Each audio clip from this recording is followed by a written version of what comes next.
মানকাছাৰৰ হাতশিঙিমাৰী ঠকুৰবাৰে সন্ধিয়া উপস্থিত হয় মন্ত্ৰী কেশৱ মহন্ত। উপস্থিত হৈ জিলা আয়ুক্তৰ কাৰ্যালয়ত আয়ুক্তসহ জিলা প্ৰশাসনৰ বিষয়াবৰ্গ আৰু বিভাগীয় মুৰব্বীসকলৰ সৈতে মিলিত হয় পৰ্যালোচনা বৈঠকত।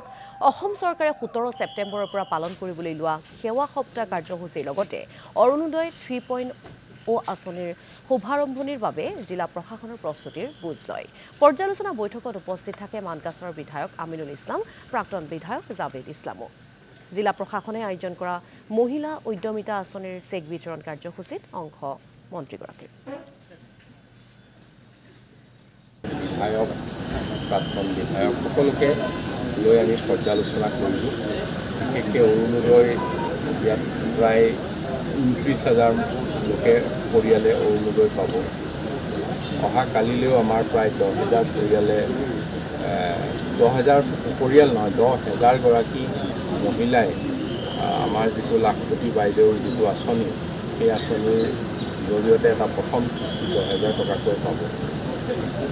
তাৰ উপৰিও জিলাখনৰ অন্যান্য যিবিলাক সমস্যা যিবিলাক আঁচনি চলি আছে এইবিলাক খৰতকীয়া হ'বৰ কাৰণে আমাৰ গৰাখহনীয়া হৈ আছে।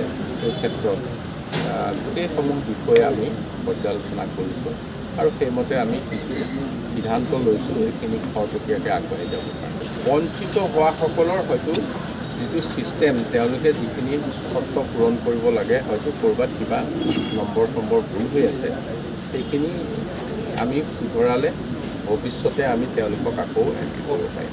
ৰাস্তা যিটো আমাৰ অৱস্থা সেইটো হ'ব বুলি শুনি আছোঁ। ৰাস্তা এবাৰ হ'ব, ৰাস্তা ইতিমধ্যে ধৰা হৈছে, ৰাস্তা সুন্দৰভাৱে হ'ব।